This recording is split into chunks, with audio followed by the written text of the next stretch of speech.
Agar ovqatlanishda mana shu 3 ta xatoga yo'l qo'ymasangiz, sog'lig'ingiz yanada yaxshilashadi. Birinchisi bu haddan tashqari ko'p ovqat iste'mol qilish. Haddan tashqari ko'p ovqat iste'mol qilish teri tagida yog' hosil bo'lishiga, insonda vazni ortishiga, insonning erinchoq bo'lib qolishiga olib keladi. Buning oqibatida har xil kasalliklar kelib chiqadi. Ikkinchi xato bu juda ham ko'p qovurilgan, achchiq, sho'r ovqatlarni iste'mol qilish. Buning natijasida oshqozonda gastrit, yarali kasalliklar, har xil boshqa ichak kasalliklariga olib keladi.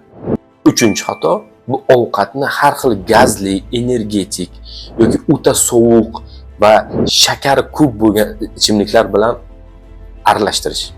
Buning oqibatida ovqatimiz oshqozonda achib qoladi, bijib qoladi va u yaxshi hazm bo'lmaydi. Buning oqibatida kerakli elementlar, kerakli vitaminlar so'rilmaydi yoki so'rilishi qiyinlashadi. Bu ham o'z o'rnida har xil kasalliklarni olib keladi.